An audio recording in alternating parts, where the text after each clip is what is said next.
আসসালামু আলাইকুম, কেমন আছেন সবাই? আশা করি দেশে এবং দেশের বাইরে সবাই ভালো আছেন। দোহাজারী হতে রামু হয়ে কক্সবাজার এবং রামু হতে মিয়ানমারের কাছে গুন্দুম পর্যন্ত ডুয়েল গেজ রেল লাইন নির্মাণ প্রকল্প হাতে নেওয়া হয়েছে, তা আমরা ইতিমধ্যে সবাই জানি। প্রথম ধাপে নির্মাণ করা হবে কক্সবাজার পর্যন্ত, এরপরে কক্সবাজার থেকে মিয়ানমারের কাছে গুন্দুম পর্যন্ত। এই প্রজেক্টটি নির্মাণ করছে যৌথভাবে চায়নার সিইসিসি, বাংলাদেশের ম্যাক্স ইনফ্রাস্ট্রাকচার ও তমা কনস্ট্রাকশন। দোহাজারী কক্সবাজার গুন্দুম রেল প্রকল্পের কাজ ইতিমধ্যেই 41% শেষ হয়েছে। 2022 সালের জুনের মধ্যে শেষ হবে বাকি কাজ। কিন্তু কর্ণফুলী নদীর উপরে প্রস্তাবিত কালুরঘাট সেতুর নকশা জটিলতায় রেললাইন নির্মাণ শেষ হলেও এ পথে ট্রেন চলাচল নিয়ে দেখা দিয়েছে সংশয়। জানাবো এই বিষয়ে বিস্তারিত, তাই ভিডিওটি না টেনে সম্পূর্ণ দেখার অনুরোধ রইল।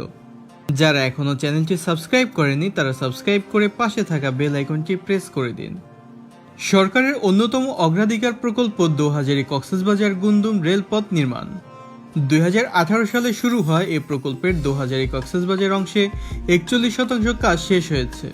গত 11 সেপ্টেম্বর রেলপথ মন্ত্রী জানিয়েছেন 2022 সালেই ঢাকা কক্সবাজার রুটে ট্রেন চলাচল শুরু হবে।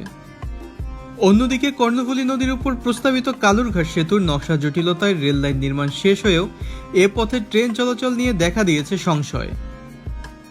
সমুদ্রপৃষ্ঠ থেকে সেতুটির উচ্চতা নিয়ে আপত্তি তুলেছে বাংলাদেশ অভ্যন্তরীণ নৌ পরিবহন কর্তৃপক্ষ BIWTA। তাদের এই আপত্তির কারণে সেতুর নকশায় পরিবর্তন আনতে হবে, এতে ঝুলে যেতে পারে প্রকল্পের অর্থায়নও। ঢাকা চট্টগ্রাম কক্সবাজার রেল প্রজেক্টের প্রিপারেটরি ফ্যাসিলিটি প্রকল্পের অধীনে Dhaka Chittagong Cox's Bazar dual gauge double line নির্মাণ, কর্ণফুলী নদীর উপর সেতু নির্মাণ, চট্টগ্রাম থেকে দোহাজারী পর্যন্ত ডুয়েল গেজ রেলপথ সংস্কার সহ 8টি প্যাকেজের সম্ভাব্যতা যাচাইয়ের কাজ চলছে। এ প্রকল্পের অধীনে কালুরঘাটে অবস্থিত পুরনো রেল সেতুর স্থলে নতুন রেলওয়ে কাম রোড সেতু নির্মাণ নকশা প্রণয়ন করা হয়। কিন্তু প্রধানমন্ত্রীর দপ্তর থেকে শুধু রেল সেতু নির্মাণের নির্দেশনা দেওয়ায় প্রকল্পটির কাজ স্থগিত হয়। পরবর্তী সময়ে স্থানীয় পর্যায়ে রোড কাম রেল সেতু নির্মাণের দাবি জোরালো হলে পুরনো নকশায় সেতু নির্মাণে কোরিয়ার সঙ্গে চুক্তি করে রেলওয়ে।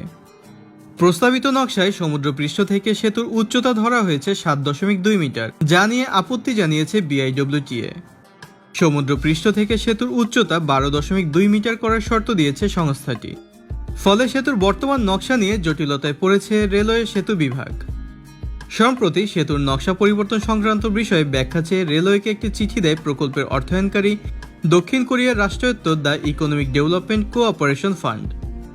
গত 10 জুন DECF এর senior loan officer yearly Kim স্বাক্ষরিত ওই চিঠিতে রেলওয়ে কাম রোড ব্রিজ অথবা শুধু রেল সেতু নির্মাণের বিষয়ে রেলওয়ে চূড়ান্ত সিদ্ধান্ত জানতে চাওয়া হয়েছে।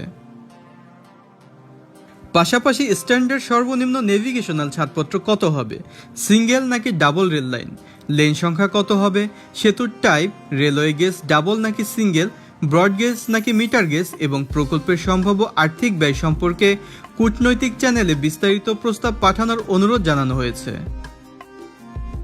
EDCF এর চিঠির পরিপ্রেক্ষিতে বাংলাদেশ রেলওয়ে মহাপরিচালক রেল মন্ত্রণালয়ও EDCL এর কাছে চিঠি দেন। চিঠিতে উল্লেখ করা হয় BIWTA কর্ণফুলী নদীর উপর সেতু নির্মাণে নেভিগেশনাল ক্লিয়ারেন্স হিসেবে সেতুর উচ্চতা 12.2 মিটার করার সিদ্ধান্ত দিয়েছে, কিন্তু রেলওয়ে এই বিষয়টি দ্রুত সমাধানের চেষ্টা করছেন। BIWTA এর সঙ্গে আলোচনার মাধ্যমে উচ্চতা আরও কমিয়ে আনতে চেষ্টা চালাচ্ছে বলে উল্লেখ করা হয়েছে সেই চিঠিতে। এ বিষয়ে মন্ত্রণালয় থেকে কূটনৈতিক মাধ্যমে কোরীয় প্রতিষ্ঠানের কাছে নতুন করে অর্থায়ন প্রস্তাবের অনুরোধ জানানো হয়েছে। বাংলাদেশ রেলওয়ে সূত্র থেকে জানা গিয়েছে BIWTA থেকে সেতুর উচ্চতা বৃদ্ধির নির্দেশনার পর রেলওয়ে বিষয়টি দ্রুত সময়ের মধ্যে শেষ করতে বৈঠক করছেন। বৈঠকে বিষয়টি সরজমিনে পরিদর্শনে একটি কমিটি করে দেন তারা।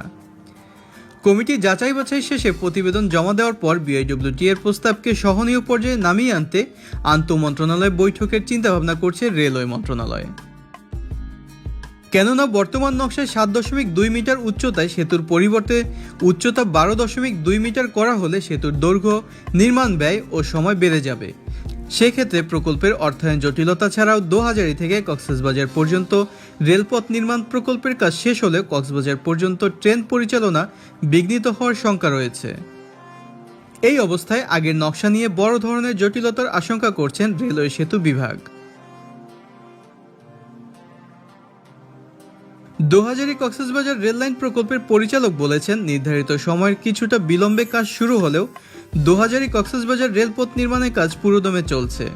এরই মধ্যে 41% কাজ শেষ হয়ে গিয়েছে। তিনি আশা করছেন 2022 সালের মধ্যে প্রকল্পের কাজ শেষ হয়ে যাবে। এ সময়ের মধ্যে নতুন সেতুর নির্মাণ কাজ শেষ হবে কিনা এ বিষয়ে তিনি বলেন, এই বিষয়টির সঙ্গে রেলপথ নির্মাণ কাজে সম্পৃক্ততা নেই। উল্লেখ্য, 2018 সালের মার্চ ও 1 জুলাই নির্মাণ প্রতিষ্ঠানগুলো কাজ শুরু করে। এই রেলপথ যাবে চট্টগ্রামের চন্দনাইশ, সাতকানিয়া, লোহাগাড়া, চকরিয়া, রামু ও কক্সবাজার সদর উপজেলার উপর দিয়ে। রেলওয়ে সূত্রে জানা গিয়েছে, এই প্রকল্পে প্রথম পর্যায়ে দোহাজারী থেকে রামু হয়ে কক্সবাজার পর্যন্ত 100.83 কিলোমিটার মূল রেল লাইন এবং 39.2 কিলোমিটার লুপ লাইন সহ 140 কিলোমিটার নতুন single line dual gauge track রেলপথ নির্মাণের কাজ চলছে। এই পথে থাকবে 39টি মেজর ব্রিজ এবং 145টি মাইনর ব্রিজ ও কালভার্ট। বিভিন্ন শ্রেণীর 96টি লেভেল ক্রসিং নির্মাণ করা হচ্ছে। হাতি চলাচলের যেসব পথ রয়েছে সেগুলোর জন্য নির্মাণ করা হচ্ছে আন্ডারপাস ও ওভারপাস। দোহাজারী থেকে কক্সবাজার পর্যন্ত থাকবে নতুন স্টেশন দোহাজারী, লোহাগাড়া, হারবাং, চকরিয়া, দুলাহাজরা, ইসলামাবাদ, রামু ও কক্সবাজারে। রামুতে হবে জংশন, আর কক্সবাজারে রেল স্টেশন নির্মাণ করা হবে iconic inter model terminal building. স্টেশনটি হবে ঝিনুক আকৃতির। তো বন্ধুরা, কেমন লেগেছে আমাদের আজকের এই ভিডিওটি? যদি ভালো লেগে থাকে তাহলে অবশ্যই কমেন্টস করে জানাতে ভুলবেন না। সেই সাথে যারা আমাদের ভিডিওটি দেখেন কিন্তু এখনও সাবস্ক্রাইব করেনি, তারা সাবস্ক্রাইব করে পাশে থাকা বেল আইকনটি প্রেস করে দিন, যেন পরবর্তী নোটিফিকেশনগুলো পেয়ে যান আপনি সবার আগে। বন্ধুরা, আপনারা চাইলে জয়েন করতে পারেন আমাদের ফেসবুক পেজ এবং গ্রুপে। কমেন্ট সেকশনে পেয়ে যাবেন ফেসবুক পেজ এবং গ্রুপের লিঙ্ক।